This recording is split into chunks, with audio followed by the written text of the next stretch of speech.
오늘은 영적 경주자인데 우리가 어떻게 영적인 경주를 다름질할 것인가 하는 것입니다. 우리가 초등학교 때인가 중학교 때인가 아주 유명한 소설이 있었죠. 미국의 작가 다니엘 호손이 썼던 큰바위 얼굴, 아마 기억을 하게 될 겁니다. 큰바위 얼굴이 무슨 내용이냐면은 처음 보면 무슨 말인지 잘 모릅니다. 교훈이 뭔지 잘 몰라요. 이상적인 인간형이 어떤 것인가 하는 것을 구현하는 교훈적인 소설입니다. 남북 전쟁 후에 주인공은 이제 어니스트라고 하는 소년이 있었는데 어머니로부터 바위에 새겨진 큰 바위 얼굴과 같은 아이가 태어나게 될 것이다, 그런 이야기를 듣게 됩니다. 그래서 어니스트는 이와 같은 모습을 한 사람을 막 찾아 나서기 시작하는데 자기 자신도 참 큰 바위 얼굴 같은 그런 모습이 되기 위해서 나름대로 참 최선을 다하고 노력을 하고 그리고 진심으로 겸손하게 이 사람은 살아갑니다. 그는 이제 돈 많은 부자도 만나봤고 말 잘하는 정치인도 만나봤고 싸움을 잘하는 군인도 만나봤고 글을 잘 쓰는 시인도 만나봤는데 훌륭한 모습을 발견하지 못했습니다. 어느 날 그가 이제 설교를 했습니다. 아마 목회자가 되었던 것 같아요. 누군가 어니스트를 향해서 큰 바위 얼굴이다 그렇게 소리를 칩니다. 그래도 이 사람은 안 받아들입니다. 자신은 더 나은 사람이 있을 것이라 생각을 하고 그와 같은 사람이 나타나기를 또 바라고 있습니다. 결국 이상적인 인간은 뭐냐 하는 것을 이제 질문하기 위해서 이 소설을 쓴 것이죠. 이상적인 인간은 돈이나 권력이나 어떤 재주를 가진 사람 속에 있는 것이 아니다는 것입니다. 자기 자신의 부족을 알고 겸손하게 인생을 살아가는 사람들에게 실현되는 것이다 하는 대단히 교훈적인 소설인 것입니다. 크리스찬은 예수를 믿고 난 후에 끊임없이 주님을 닮아가려고 하는, 그리고 나름대로 온전해지려고 하는, 그래서 그것을 추구하는 그런 존재다는 것을 성경에는 말씀을 하고 있습니다. 우리가 어느 수준까지 올라가야 되는가? 그 기준이 뭔가? 이 기준이라고 하는 것은 자기 자신이 기준이 될 수가 없고 다른 사람의 기준보다 좀 더 나은 것 이런 것도 아니고 우리의 기준은 예수님입니다. 세상에서 아무리 노력해도 우리는 주님처럼 되지는 않지만은 우리는 늘 주님 앞에 서가지고 참 부족한 것을 알고 그렇지만은 또 주님이 원하시는 모습으로 열심히 노력을 하고 주님처럼 그런 자기 자신을 변화시키고 바꾸어 나간다, 이런 목표를 삼고 온 힘을 쏟게 되어 있다 하는 것을 성경에서는 말씀을 하고 있습니다.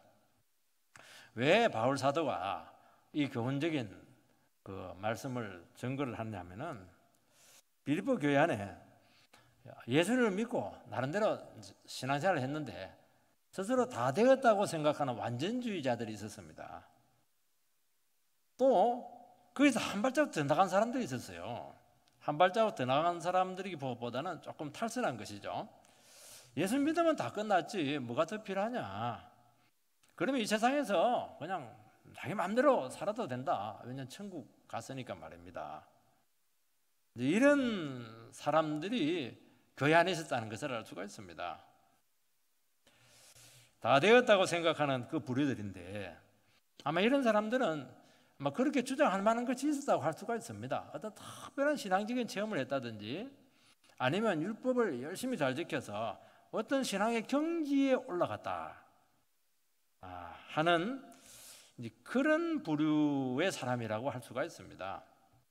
나는 이제 올라갔으니까, 경지에 올라갔으니까 더 이상 변할 필요도 없다 하는 것이죠. 사도는 성도들이라고 하는 것은 항상 자기 자신의 부족을 알고 끊임없이 주님 앞에 나아가려고 하는 존재인데 그것을 멈추는 순간 이미 궤도에서 이탈한 사람이라고 말씀을 하고 있는 것입니다.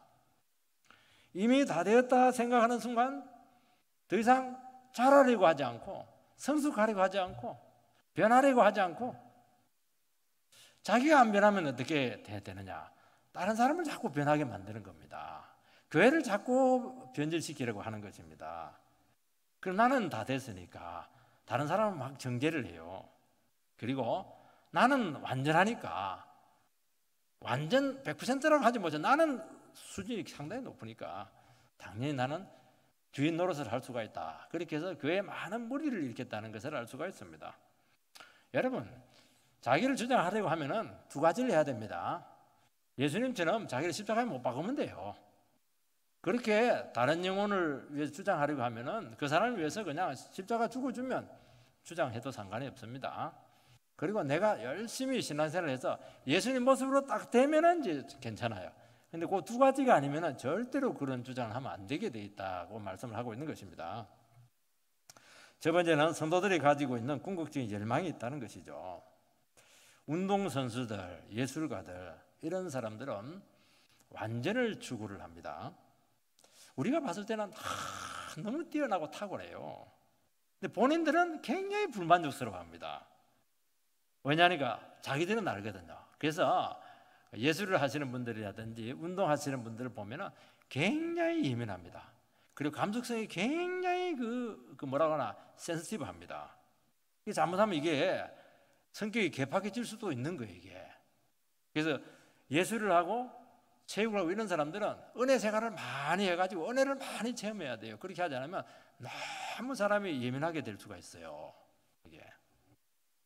왜냐하면 이런 센스가 예민하기 때문에 그 부족을 채우기 위해서 혼신의 열정을 다하는 것입니다. 무감각해갖고는 되지를 않아요. 성도들은 믿은 후에 예수 앞에서 온전해지려고 하는 열망이 그 속에 생깁니다. 왜냐하니까 우리는 부족하기 때문에 예수를 믿었거든요.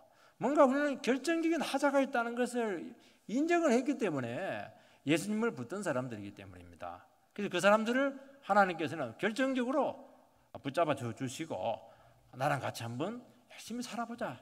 그게 예수 믿는 것입니다. 그래서 예수님을 아는 것도 주님의 능력을 체험하는 것도 주님을 닮아가려고 하는 그 불같은 열정이 마치 아이들이 자라고 싶은 욕구처럼 우리 속에 생긴다는 것입니다. 그래서 열정적으로 신앙생활을 합니다. 또 주님 앞에 서면은 또 허물투성입니다. 참 나름대로 좀 됐다고 생각했는데 또 막 넘어지고 깨지고 주님 앞에 서면은 참 허물투성이밖에 없다. 허물 많은 베드로 이렇게 하면서 또 겸손하게 될 수밖에 없는 그런 우리는 두 가지 모습을 가지고 있습니다. 열심히 하는데 늘 주님 앞에 서면 또 겸손할 수밖에 없는 이런 이중적인 고통 가운데 살아가고 있다는 것이죠. 여러분, 바울 사도는 우리 객관적으로 놓고 봤을 때는 우리랑 비교가 될 수가 없어요. 정말 우리 봤을 때는 막 최고의 수준까지 올라갔죠. 근데 본인은 그렇지가 않는 거예요. 나는 아직도 뒤를 돌아볼 여유도 없다. 옆으로 볼 여유도 없다. 나는 표대를 해서 그냥 달려간다. 나는 상 받기 위해서 죽으라고 노력한다. 나는 죄인 중에 괴수다. 여러분, 바울이 죄인 중에 괴수면 우리는 어떻습니까? 우리는 괴수입니다. 솔직히 이야기하면 늘 부족한 것을 고백한다는 것이죠. 왜 그래요? 주님 앞에서 그런 센스가 살아났기 때문에 그렇다는 것입니다. 12절 말씀을 보면 내가 이미 얻었다 함도 아니요 온전히 이루었다 함도 아니라 오직 내가 그리스도 예수께 잡힌 바된 그것을 잡으려고 달려가노라. 바울 사도는 이미 얻었다고 하지 않습니다. 온전히 이루었다 그렇게도 하지 않습니다. 주님이 자기를 붙잡고 이루려고 하는 그 뜻을 위해서 나는 지금도 혼신의 힘을 다해서 쫓아간다. 그런 고백을 하고 있습니다. 바울은 예수를 믿고 난 후에 새로운 특별한 목적이 생겼습니다. 그 목적은 뭐냐? 이 세상에서 영광받고 출세하는 것이 아니고 주님을 더 아는 것입니다. 주님에게 일어난 그 놀라운 생명의 역사, 구원의 역사가 나에게도 일어나기를 원하고 있다는 것입니다. 그리고 어떻게 하든지 주님과 같은 모습으로 어떻게 하든지 가까이 가려고 하는 그런 영적인 소망이 생긴 것입니다. 그것이 과거에도 이루어지지 않았고 지금 현재 시점에도 너무 부족하다는 것입니다. 여기 보면 이미 얻었다 하는 것은 과거의 한 시점에서 이루어진 어떤 사건인 것입니다. 바울은 주님을 만난 후에 그에게 완전히 새로운 인생이 열리게 되었습니다.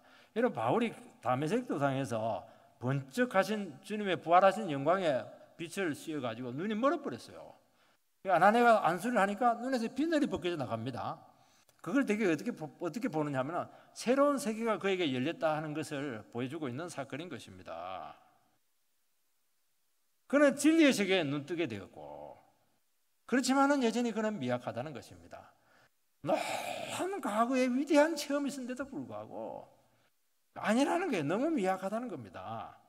말씀도 너무 모르고 주님의 능력도 너무 모르고 정말 주님 말씀 앞에 서게 되면 정말 어린아이에 불과하고 분별력이 안 생기고 어떤 사건만 생기면 늘 헤매고 그렇다는 것이죠. 온전히 이루었다 함도 아니라 하는 것은 이건 현재의 시점에서 자기 자신을 판단하는 것이죠. 과거의 시점에서 판단을 내리고 현재의 시점에서 판단해 보아도 마찬가지라는 겁니다. 부족하다는 것입니다. 주님을 제대로 알지도 못하고 또 잘하지도 못했다는 것입니다. 주님과의 교통도 부족하고 거룩하지도 못하고 도덕적으로도 여전히 잘 넘어지고 미약하다는 것입니다. 의외로 많은 성도님들이 예수 믿고 하나님의 자녀된 것으로 다 되었다고 스스로 착각하고 자랑을 하는 경우가 참 많이 있습니다. 그리고 세상의 욕심을 따라서 열심히 살아간다는 것입니다. 그거는 예수를 잘못 배워서 그렇게 하는 것입니다. 그렇게 될 수가 없어요. 어린아이가 태어나가지고 돈 벌고 하면 되겠습니까? 어린아이는 어떻게 해야 됩니까? 양질의 젖을 먹고 분유를 먹고 음식을 먹어가지고 부지런히 자라야 되는 거지. 이거는 본능에 관한 것입니다. 우리는 예수 믿는 사람들의 본능이 뭐냐? 육체적으로 자라는 것은 이미 끝났지만은 영적으로 자라는 것은 이것은 본능에 속하는 겁니다. 이 열망이 없으면 이 사람이 거듭난 사람인가에 대해서 다시 한 번 더 근본적으로 질문을 해야 된다고 말씀하고 있는 것입니다. 우리가 예수 믿고 자녀된 것은 이제 영적인 소개수에 들어온 것이고 스타트 라인에 선 것입니다. 그래서 종탕 치면 달려가야 되는 것이죠. 이때부터 혼신의 힘을 다해서 목표점을 향해서 달려가야 된다는 것입니다. 그래서 바울 사도는 뭐라고 했냐니까 내가 그리스도 예수께 잡힌 바 된 그것을 잡으려고 달려가노라 고백을 하고 있습니다. 그런데 예수를 만난 후에 이제 영적 경주자의 선수가 됐다, 자격을 가지게 되었다는 것이죠. 그러면 어떻게 해야 됩니까? 자기 앞에 놓여진 트랙이 다 있어요. 옆 트랙 가면 안 돼요. 자기 트랙을 향해서 힘껏 달려라는 것입니다. 여러분, 그렇지 않은 주님을 만나고 인생의 새로운 목표와 방향이 바뀐 사람들입니다. 바울의 인생의 목표는 뭐냐? 바울의 인생의 목표는 이방인들을 구원하는 것이고 복음을 더 밝히는 것이고 자기 자신이 예수님처럼 변화되는 것입니다. 그 목표와 방향을 향해서 끊임없이 몸부림치고 달려가야 된다. 나는 옆 사람 신경 쓸 틈이 없다. 나는 내일만 해도 힘들다. 나는 남편 신경도 못 쓰겠다. 나는 내 앞에서 내가 걸어갈 트럭이 아닙니다. 트랙을 막 달려가야 돼요. 이 경주를 멈추는 순간 이미 탈선한 것입니다. 주님의 부름에서 이탈하게 된 것이고 그 삶은 아무리 열심히 달리고 이렇게 해도 실격 처리되는 것입니다. 그게 무서운 거죠. 상은커녕 실격이에요. 모든 성도는 다 그 트랙 안에서 어느 지점을 달리고 있는 선수와 같다고 말씀하고 있습니다. 성도의 삶에서 가장 위험한 것이 뭐냐? 다 되었다 그렇게 여기고 더 이상 변화되고 하지 않고 더 이상 회개하지 않고 더 이상 성숙하려고 하지 않고 더 이상 하나님 말씀 앞에 몸부림치지 않고 주님 앞에 자기 자신의 재성의 문제를 가지고 고민하지 않고 이것이 제일 위험한 것이고 이것은 이미 실격 처리된 겁니다. 여러분, 그렇지 않은 그래서 항상 마음속에 뭐가 있냐니까 영적으로 굉장히 불만족이 꽉 차 있습니다. 왜냐하니까 주님을 닮고 싶은 거예요. 좀 더 성숙해지고 싶고 좀 더 분별력도 생기고 싶고 좀 주님을 깊이 만나고 싶은데 자기 자신을 바라보니까 이게 너무 불만족스러워요. 그래서 얻은 것, 이룬 것, 잡힌 것 없다. 그러면 된 게 뭐냐? 아무것도 없다. 여러분, 아무것도 없으니까 얻은 것 없다고 하는 거, 얻으려고 했는데 못 얻었다는 거예요. 이게는 이룬 것 없다고 하는 것은 이루려고 했는데 못 이뤘다는 겁니다. 잡힌 것 없다고 하는 건 뭔가 잡으려고 했는데 안 잡혔다는 거예요. 그 세 가지가 없는 겁니다. 얼마나 불만이 많습니까? 어떻게 이만하면 됐다, 다 되었다, 그런 말이 나올 수 있겠는가? 그 말씀을 하고 있는 것입니다. 아직 너무 배가 고프다는 겁니다. 어떤 우리나라 감독은 8강 올라가니까 우리는 아직 배가 고픕니다, 그렇게 하는 것은 더 높이 올라가야 된다는 거예요. 지금 결승까지 올라가서 우승해야 된다는 겁니다. 이 결핍의식을 느끼는 것, 배고픔이 있다고 하는 것은 대단히 건강하다는 것입니다. 여러분, 세상 조건에 대해서는 여러분들이 자족을 해야 됩니다. 그 주어진 상황에서 감사하면서 사시기 바랍니다. 그러나 이 영적인 부분, 주님을 따라가는 이 부분에 있어서는 정말 허기져 있어야 된다고 말씀하고 있는 것입니다. 여러분, 나는 주님 앞에 봤을 때 너무 만족스러워, 너무 나는 경지에 올라갔어. 그게 이제 영적으로 탈선한 것이고, 신앙적으로 봤을 때는 게으른 겁니다. 영적으로 게으른 겁니다. 그러면 어떻게 되느냐? 바로 떠내려갑니다. 여러분, 성도는 영적으로 절대로 게으름을 피지 말아야 되는 것입니다. 게으른 자는 어떤 사람이냐? 마땅히 자기 위치에서 자기 책임을 해야 될 마땅한 책임을 하지 않는 것이죠. 우리가 뭐 자기 위치에서 책임지라고 하는 것은 뭐 교회를 뭐 그냥 등에 지고 가라는 것이 아닙니다. 성도로서 주님 앞에서 최고로 큰 책임이 뭐냐는 것이죠. 그건 딱 하나밖에 없는 것입니다. 자기 자신의 모습을 직시를 하고 자기 자신의 부족과 허물을 가지고 그것을 극복하기 위해서 주님 붙잡고 최선의 노력을 다하는 것, 이것이 뭐냐? 이것이 살아있는 성도의 가장 중요한 표지라고 말씀하고 있는 것입니다. 이것을 안 하고 있다, 나는 뭐 등 따시고 배부르고 뭐 아무리 봐도 부족한 것이 없다, 그것은 게으른 것을 넘어서 가지고 깊이 죄에 빠져 있다고 말씀하고 있는 것입니다. 여러분, 하와가 뱀이 유혹을 할 때 유혹을 받아서 넘어졌습니다. 정말 하나님께 따먹지 말라고 하더냐? 정령 죽지 않는다, 죽으려 하는데 죽지 않는다, 뭐 그렇게 해서 비슷하게 유혹을 합니다. 그러면 어떻게 됩니까? 하와가 평소에 영적 관리가 잘 돼 있으면 뱀 주제에 어디 인간에게 말을 하냐? 그래서 막 뱀은 어떻게 돼요? 목을 쳐버려야 돼요. 움직이지 마! 목을 팍 잡고 말이지, 꼼짝 못하게 해야 되는데, 그런가 봐, 네 말이 맞아. 그건 왜 그러냐니까 벌써 이 사람이 하와가 영적 경주를 어느 순간에 멈춘 거예요. 영적 경주를 멈추니까 안 좋은 생각이 들어온 겁니다. 하나님은 너무 인색해. 아니, 다 먹으라 해놓고는 동산 중앙에 있는 나무를 왜 못 먹게 하는 거야? 날이면 날마다 중앙에 있으니까 보는데, 사람 하나님 말이지 성격도 요상하네. 참 하나님 불만스럽습니다. 영적 관리에 실패한 것이죠. 언제부터 그런지는 몰라요. 그래서 우리는 뱀이 딱 하니까 탁 넘어졌다는데 그렇지가 않아요. 뱀은 사자는 누구를 넘어뜨립니까? 잘 달려가는 사람은 건드리지 못해. 쳐다보지도 않거든요. 가가지고 게으름 피고 있는 사람, 영적으로 흔들리고 있는 사람, 유혹에 빠진 사람, 기가 막히게 알아가지고 살살살살 가가지고 너 그리 살지 마라, 이제 그리 살지 말고 죄 지어라. 그러니까 딱 넘어지는 겁니다. 실패했죠. 뱀이 망하게 한 게 아니에요. 본인 스스로 경주를 멈춘 겁니다.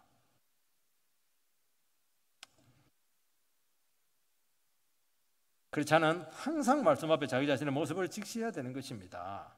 나의 상태가 어떠한지 점검을 하고 그 문제를 가지고 하나님 말씀의 시각으로 정리를 하고 자기 자신을 바꾸고 변화시키고, 왜 내가 다른 사람을 이렇게 미워할까? 내 영혼이 이렇게 왜 낙심이 될까?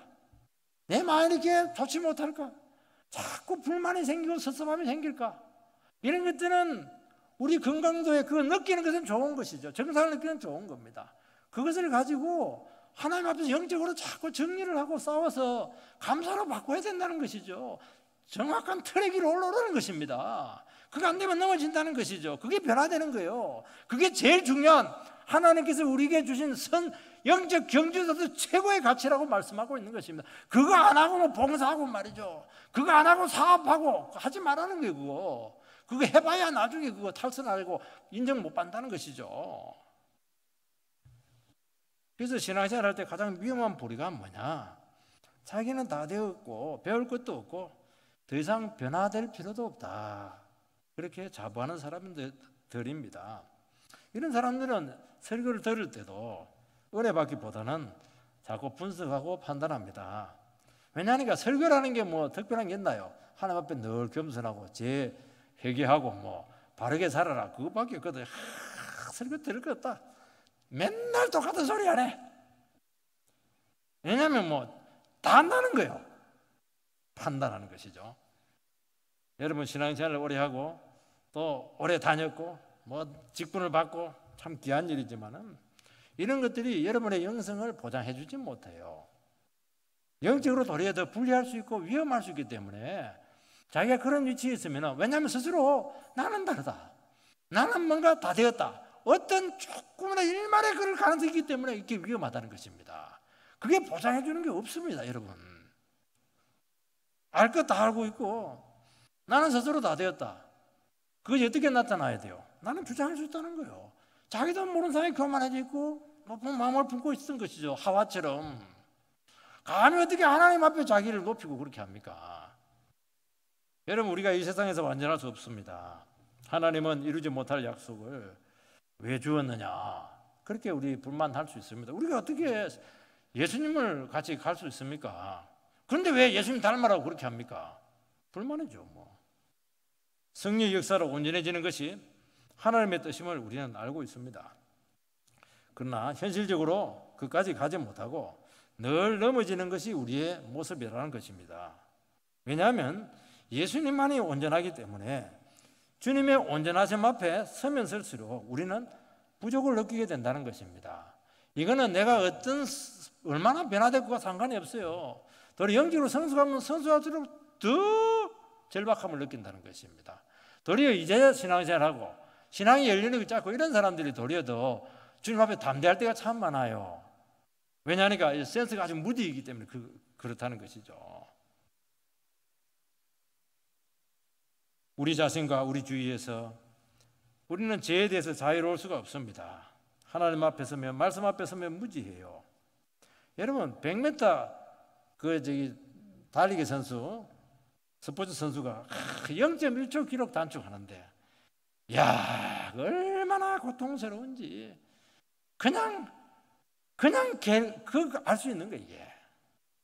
그러면서 그 속에 헝그리 정신이 나오는 것입니다. 영원히 도달할 수 없지만 그래도 달려가야 되기 때문에 우리는 주님께로 가까이 가면 갈수록 어떻게 되느냐? 더 헝그리 정신이 살아나야 돼요. 우리는 반대입니다. 올라가면 올라갈수록 막 퍼져요. 누리려고 하고 주장하려고 하고 그렇게 한다는 것이죠. 그거는 지금 이탈한 거 이탈. 궤도에서 이탈한 겁니다. 이거. 그러니까 어떻게 되냐니까 주님 저를 더 붙잡아 주세요. 저를 이끌어 주세요. 그렇게 기도하는 것이죠. 주님이 원하시는 모습까지 갈 수 없다는 것을 알 때 한계를 느끼는 것이죠. 그리고 연약함과 불완전함을 느끼게 되고 좌절할 수밖에 없는 것입니다. 그래서 주님 안에서 그분을 더 붙들게 되고 그분의 도우심을 구하게 되고 은혜밖에 의지할 것이 없다는 것을 알게 된다는 것입니다. 그때 어떻게 해야 되느냐? 주님은 우리를 붙잡고 이끄신다는 것이죠. 그러면서 어떻게 하느냐? 영적 경주를 할 수 있는 동기를 계속 불어넣어줘요. 그리고 싸울 수 있는 힘을 계속 우리 속에서 주세요. 그래서 자꾸 앞으로 나간다는 것이죠. 우리는 여러분 100m 선수에 가요. 피니시 라인에 도달하면 도달할수록 더 속도가 빨라지는 거예요. 영적 경제 똑같아요. 처음에는 슬슬 가는 것 같은데 가면 갈수록 막 가속도가 붙는 것입니다. 이게. 성도들이 이 경주를 하지 않습니다. 그 이유는 자기 자신을 돌아보고 진정으로 반성하지 못하기 때문이고 이 정도면 됐다 스스로 만족하기 때문이라는 거고 말씀하고 있는 것입니다. 그래서 과거에는 양심의 가책도 느낍니다. 하나님의 은혜를 받지 못하면 막 힘들어하고 조금 죄짓고 나서 막 회개한다고 막 괴로워하고 그것도 안 되면 목사님이 와가지고 막 그냥 일러 바치고 말이죠. 그렇게 했는데 오래 생활하니까 뭐 타성에 젖어가지고 뭐 어차피 뭐 죄 짓는 거 뭐 어차피 이렇게 사는 거 이렇게 하면서 감각이 지금 무뎌진다는 것입니다. 그거는 굉장히 위험한 것이고 기준을 낮추고 지금 살아가는 것입니다. 다른 사람과 비교하고 괜찮다고 그렇게 하고 과거와 비교해서 나아졌다 그렇게 하지 말라는 거예요. 이게 하나님은 처음에는 높은 기준을 요구하지 않습니다. 그렇지만 우리가 신앙생활을 하고 잘하면 잘할수록 더 높은 기준을 요구하고 더 고도의 헌신, 예민한 몸부림을 요구하고 있다는 것이죠. 그게 늘 이야기하지만 신앙생활을 제대로 하면 할수록 더 부족을 느낄 거예요. 더 연약함을 느끼게 되고 더 재성을 느낀다는 것입니다. 이게 정상이다. 그 말씀을 하고 있는 것이죠. 이게 여러분 어느 정도 되었다 했는데 주님 앞에 서니까 또 아무것도 아니에요. 그러면 어떻게 되느냐? 지금까지 신앙생활하는 게 허물어지는 것입니다. 또 바닥에서 새로 시작하는 것입니다. 여러분 가만히 있다고 되지 않아요. 그때 하나님의 능력으로 우리 자신들이 변화될 줄 믿습니다. 두 번째는 온전해지는 방식이 나옵니다. 13절 14절을 보면 형제들아 나는 아직 내가 잡은 줄로 여기지 아니하고 오직 한 일 즉 뒤에 있는 것은 잊어버리고 앞에 있는 것을 잡으려고 표대를 향하여 그리스도 예수 안에서 하나님이 위에서 부르신 부름의 상을 위하여 달려가노라. 바울 사도는 자기 개인적인 영적 성숙의 삶을 보편화시켜서 우리들에게 제시를 하면서 너희도 이렇게 해라는 것입니다. 바울은 과거의 자기 체험들, 잘한 것, 못한 것 믿지 말고 오직 주님이 부르신 부름을 향해서만 달려가라. 이것이 우리에게 주시는 영적 경주의 삶의 방식이라고 말씀하고 있습니다. 아직 내가 잡은 줄로 여기지 아니한다. 이 말씀은 끊임없이 자기 반성을 통해서 앞으로 달려간다. 그런 의미를 가지고 있습니다. 우리는 자기 반성이라 이렇게 하면은 과거의 잘못을 성찰하는 것으로 보는데 여기서 반성은 그런 의미를 훨씬 능가하는 것입니다. 자기도 성찰을 해야 돼요. 그러나 주님의 기준에 내 자신을 비춰보았을 때 끊임없이 부족함을 알고 그것을 채우기 위한 삶, 이것이 뭐냐? 이것이 자기 반성이라고 말씀하고 있는 것입니다. 그래서 과거의 성찰 그것만 가지고는 한 걸음도 앞으로 나가지 못해요. 우리는 기준이 생겼어야 되는 겁니다. 우리의 기준은 주님이죠. 지금 현재 하나님 말씀 앞에서 자기 자신의 모습을 보고 그 부족을 알고 그것을 채우고 달려가라는 것입니다. 그래서 대단히 미래지향적인 자기 성찰이지 과거로 되돌아가는 것이 아니에요. 우리는 여러분 신앙은 현재가 중요하고 현재 나의 위치가 어디에 있는가 하는 것을 알고 자꾸 앞으로 나가야 됩니다. 과거는 이미 끝난 문제예요. 과거는 정리해야 될 대상이라고 말씀하고 있는 것입니다. 어떤 분들은 신앙생활을 하는데 과거에 일어났던 것을 자꾸 현재로 끌고 오는데 그러면 한 발자국도 미래로 앞으로 나가지 못한다는 것입니다.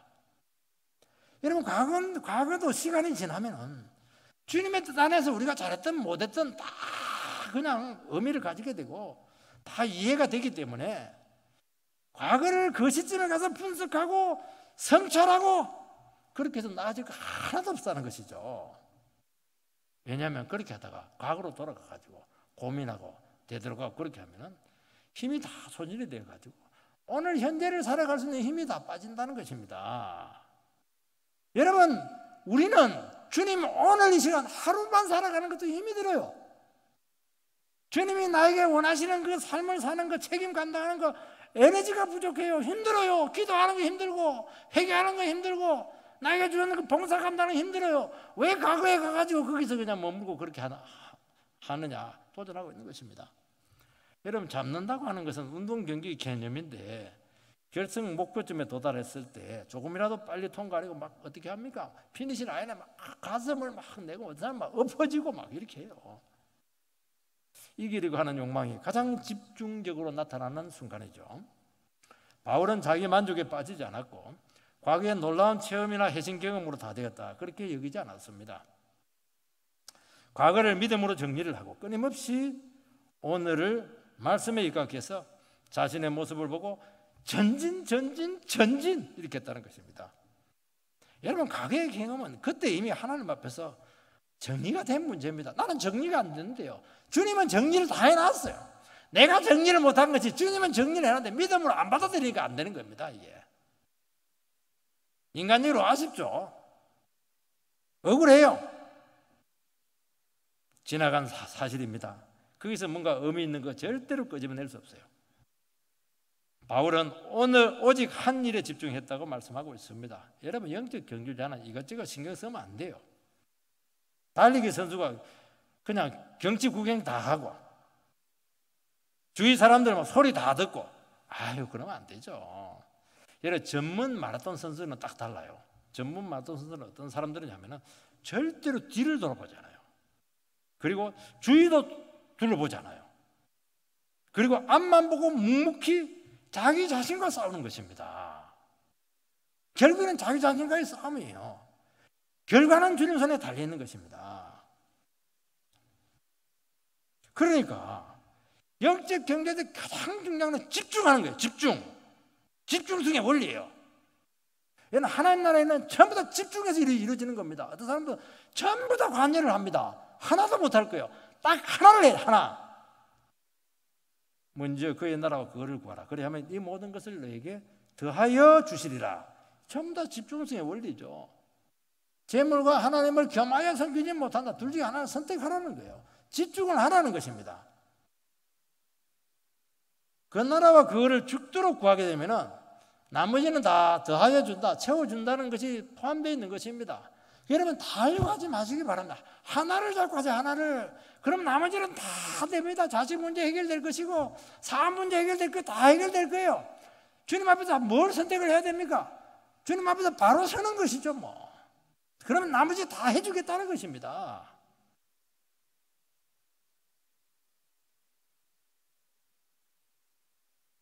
그러면 어떻게 되느냐? 여기서 방향성이 나오고 삶의 의미가 나오고 에너지가 공급이 된다는 것입니다.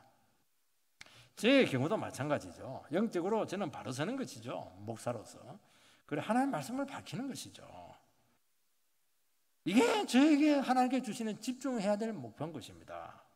말씀을 밝히고 설교하는 것 외에 부차적인 목적이죠. 제 영성 관리하고 그건 당연한 것이고요.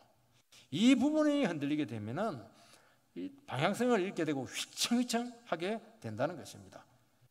교회를 다닐 때 여러분 우선적인 목표를 분명히 하시기 바랍니다. 무엇입니까?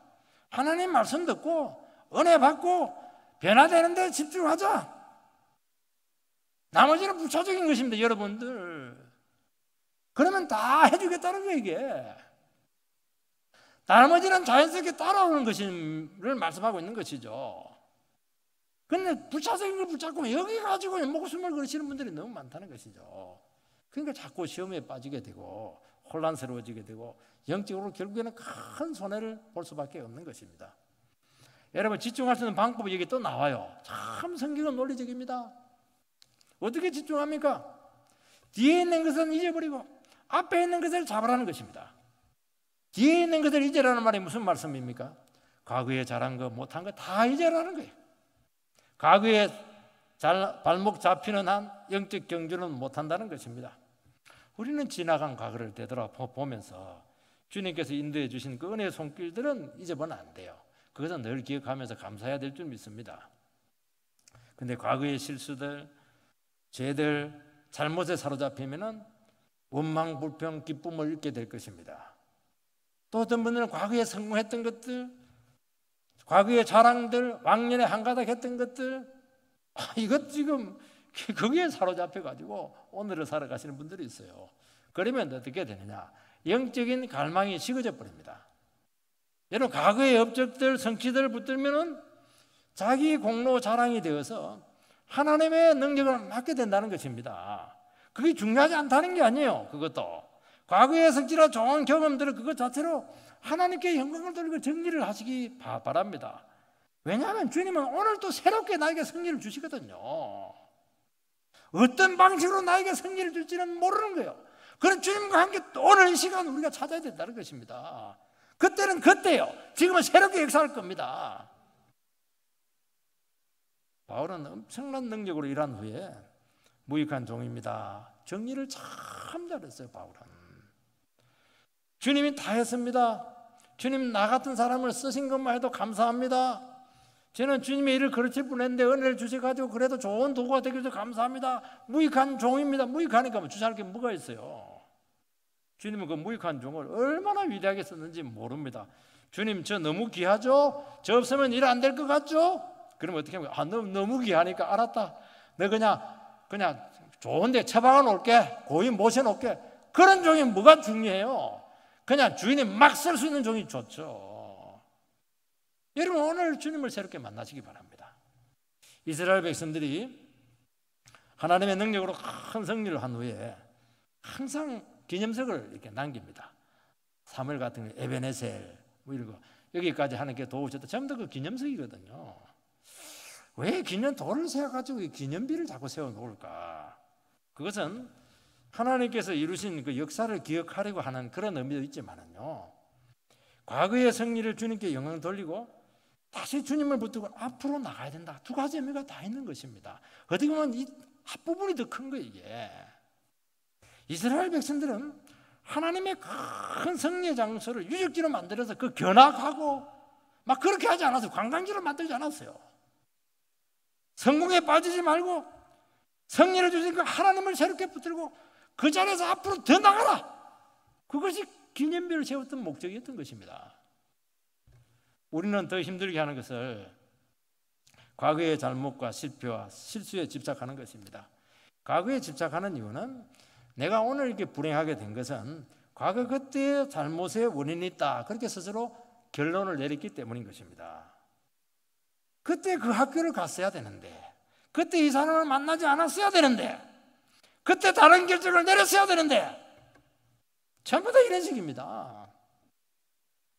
큰 기대를 했는데 누가 내 인생에 갑자기 개입하는 바람에 내 인생이 비뚤어졌단 말이에요. 그놈이니까 내 평생 용서하지 않는단 말이지. 스스로 상처를 받고 말이죠. 남아 있습니다. 과거는 신앙으로 정리를 해야 되는데 과거에 대해서 벗어나지 못하는 것입니다. 여러분 인생 그때 아무 상관없어요. 지금 예수 믿고 있고 주님 함께 가고 있으면 다 그냥 합력해서 선이 될 줄 믿습니다. 억울하면 억울할수록 주님 은혜 더 주십니다. 손해볼 거 없어요. 여러분들 주님 앞에서 손해본 것은 전부 다 30배, 60배, 100배로 갚아주신다니까요. 우리는 인간입니다. 과거의 아픔과 실패의 기억이 있습니다. 참 놀라운 것은 좋은 기억들은 쉽게 잊어버리는데 아픈 기억은 시간이 갈수록 생생해져요. 형편이 힘들수록 더 생생해집니다. 그래서 우리의 발목을 잡고 늘어지는 것입니다. 그게 신앙이 좋은 게 아닙니다. 그거. 여러분 예수님께서는 뭐라고 했습니까? 너의 죄를 도말한다 그렇게 말씀을 했습니다. 도말한다는 것은 뭐냐?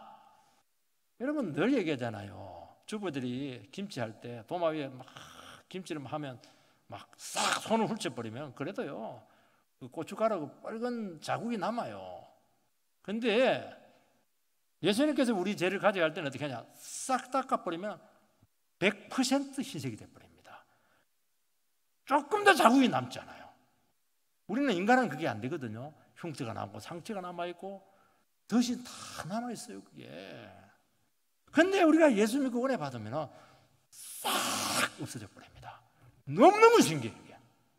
그래서 생각이 안 나. 과거의 죄들, 허물들, 상처들 생각이 안 나요. 그것까지 안 갔으면 여러분들이 지금 아직 지금 완전히 새로워진 게 아니에요. 은혜를 덜 받은 거예요. 이거 지금. 자꾸 과거를 되씹고 말이죠. 씹으면 씹을수록 어떻게 됩니까? 단물은 다 없어지는 겁니다. 뱉어야 되고. 그거 외에는 되지는 그러면 계속 발목을 잡을 겁니다. 여러분 우리 인생의 과거와 실패가 아니고 우리 인생은 여전히 주님께 달려 있습니다. 그렇게 고백을 하시기 바랍니다. 지금 모든 문제를 주님께 의지하고 앞으로 나가는 것이죠. 바울 사도가 육체의 가시 때문에 얼마나 낙심을 했습니까? 어떻게 정리를 했어요? 내가 네게 족하다. 너 그리 잘난 인간인데 너 그까지 치료되면 얼마나 교만하겠냐? 내가 약할 때 꼭 강함이라. 약한 그 자리로 있어라. 아니 남은 병 고쳐놓고 자기 병 못 고쳐요.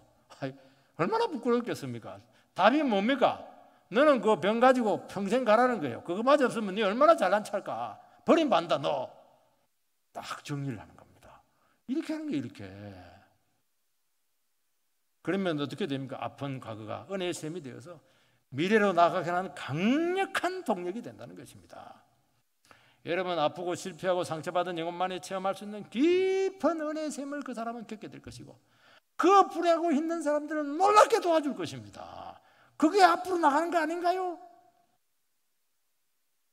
우리는 오늘 이 시간 주님 앞에 우리 각자의 주어진 트랙이 있다는 것을 기억하시기 바랍니다.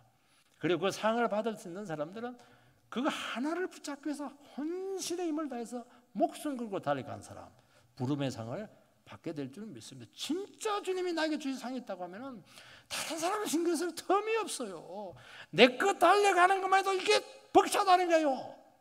그렇게 해서 우리 모두가 이탈하지 말고 주님 앞에 정말 이 세상에 없는 영광의 면류관으로 상을 다 받으셔서 복이란 복을 다 받는 절대로 남에게 상을 빼앗기지 않게 되기를 주의 이름으로 축원드립니다.